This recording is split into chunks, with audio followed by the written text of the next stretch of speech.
कि एक ऐसी निकम्मी सरकार इस पश्चिम बंगाल के अंदर 15 वर्षों से बैठी हुई है, रोजगार और नौकरी को छीनने का काम किया है। इस राज्य के युवाओं को पलायन पर मजबूर किया है। अस्पतालों में दवाइयां नहीं मिलती, कुव्यवस्था फैला हुआ है।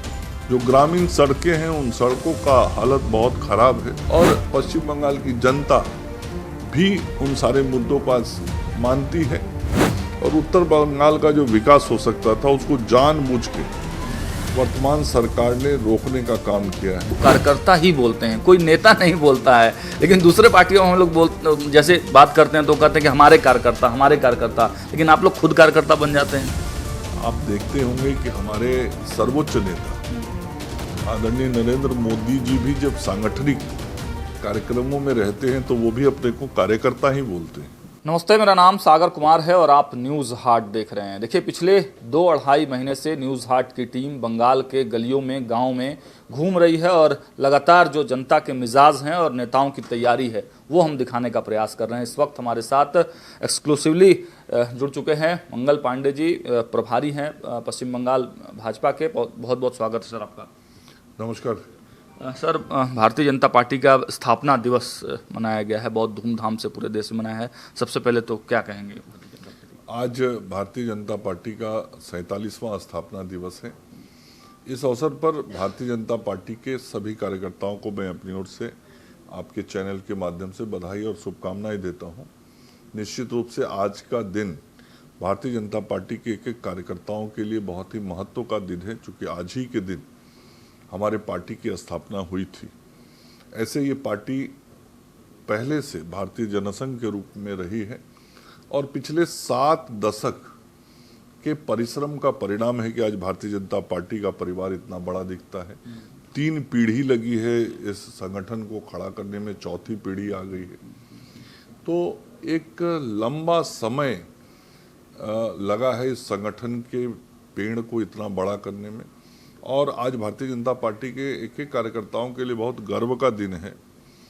और हम सब लोग बहुत आनंदित हैं कि हम वैसे पार्टी के कार्यकर्ता हैं जो दुनिया की सबसे बड़ी पार्टी है। केवल देश की नहीं, दुनिया की सर्वाधिक संख्या और सर्वाधिक कार्यकर्ताओं का समूह आज भारतीय जनता पार्टी के पास है। और हम जिस पार्टी के कार्यकर्ता हैं, हमारा सौभाग्य है कि हमारे नेता श्री नरेंद्र मोदी जी न केवल देश के बल्कि दुनिया के नेता हैं। तो आज जिस पार्टी के नेता विश्व के नेता हैं, जो पार्टी दुनिया की सबसे बड़ी पार्टी है, उस पार्टी के कार्यकर्ताओं के लिए बहुत महत्वपूर्ण दिन है। और आज के दिन हम श्यामा प्रसाद मुखर्जी जी को नमन करते हैं, जिन्होंने भारतीय जनसंघ के रूप में इस पार्टी की विचारधारा और इस पार्टी की नींव रखी थी। और बाद के दिनों में पंडित दीनदयाल उपाध्याय जी ने इस पार्टी को दर्शन दिया, इस पार्टी को नीति दी। तो ऐसे दोनों महामानव को भी आज के स्थापना दिवस के दिन हम प्रणाम और नमन करते हैं। और आज आदरणीय प्रधानमंत्री जी ने भी देश के संपूर्ण कार्यकर्ताओं को स्थापना दिवस पर संबोधित करके सभी कार्यकर्ताओं का उत्साह बढ़ाया है।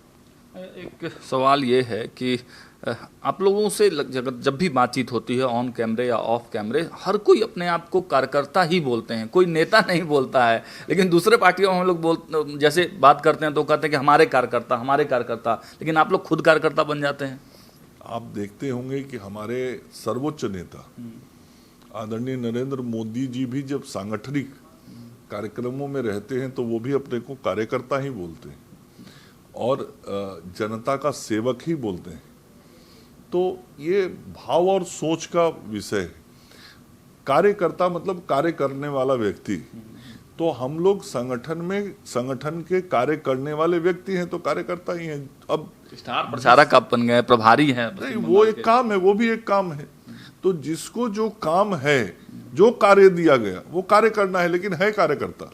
स्टार प्रचारक बने हैं, पहले तो बधाई आपको। मैंने कहा कि हर कार्यकर्ता को जो भी जिम्मेवारी दी जाती है वही उसका कार्य है और जो कार्य करता है वो कार्यकर्ता है। चलिए पश्चिम बंगाल पर आते हैं। पश्चिम बंगाल में लगातार हम लोग भी घूम रहे हैं, आप लोग भी तैयारी में हैं, चार्जशीट लाए हैं आप लोग ममता दीदी पर, फायदा होगा उसका? देखिए, चार्जशीट क्या है? ममता बनर्जी का जो कार्यकाल 15 साल का रहा है और ममता बनर्जी की सरकार ने जिस प्रकार से पश्चिम बंगाल को आज अंधेर नगरी बना के रख दिया है, पश्चिम बंगाल को जिस तरीके से बर्बाद कर दिया, आर्थिक रूप से, शैक्षणिक रूप से, सरकारी व्यवस्था की दृष्टि से देखेंगे तो आज इस सरकार के खिलाफ जनता हर जगह चार्जशीट दायर कर रही है। चार्जशीट का मतलब है कि सरकार की जो नाकामियां हैं, सरकार को जो काम करने चाहिए थे जो नहीं किए, आज उन सारे चीजों को जनता भी बोल रही है और विरोधी दल के नाते हम भी उन सारे विषयों को जनता के बीच लेके जा रहे हैं कि एक ऐसी निकम्मी सरकार इस पश्चिम बंगाल के अंदर 15 वर्षों से बैठी हुई है, जिसने इस राज्य के युवाओं के रोजगार और नौकरी को छीनने का काम किया है, इस राज्य के युवाओं को पलायन पर मजबूर किया है, उद्योग धंधे बंद किए हैं, विद्यालयों में पढ़ाई नहीं होती, शिक्षकों की नियुक्ति के नाम पर घोटाला होता है, अस्पतालों में दवाइयां नहीं मिलती, कुव्यवस्था फैला हुआ है, जो ग्रामीण सड़कें हैं उन सड़कों का हालत बहुत खराब है।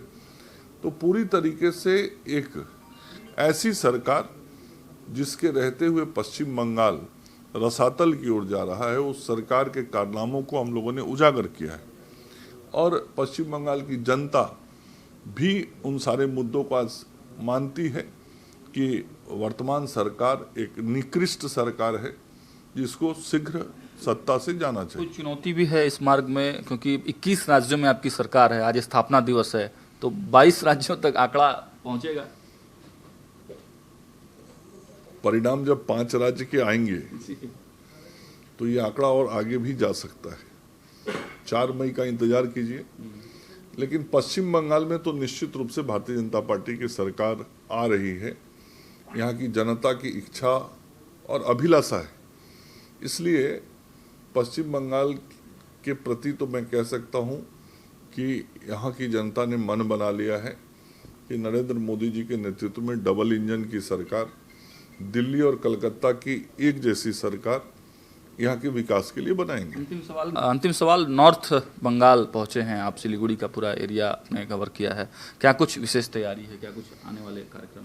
नहीं, इस पूरे क्षेत्र में जो विधानसभा की सीटें विभिन्न लोकसभा के अंदर हैं, सभी सीटों पर पहले से ही भारतीय जनता पार्टी की स्थिति बहुत मजबूत है।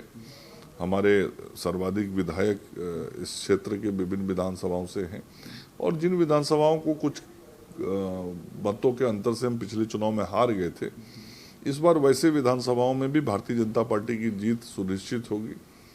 चूंकि इस क्षेत्र की जनता ने देख लिया है कि कैसे आज उत्तर बंगाल वर्तमान सरकार के रहते हुए उपेक्षित है और उत्तर बंगाल का जो विकास हो सकता था उसको जानबूझ के वर्तमान सरकार ने रोकने का काम किया है।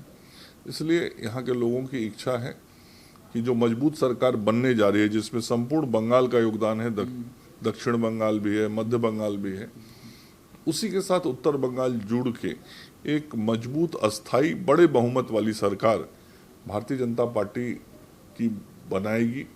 और यहाँ की जनता की अभिलाषा है कि एक बड़े बहुमत के साथ भाजपा की सरकार बने ताकि मजबूती के साथ विकास का काम वो सरकार कर सके। चलिए, तो हमसे बात करने के लिए बहुत धन्यवाद सर आपका।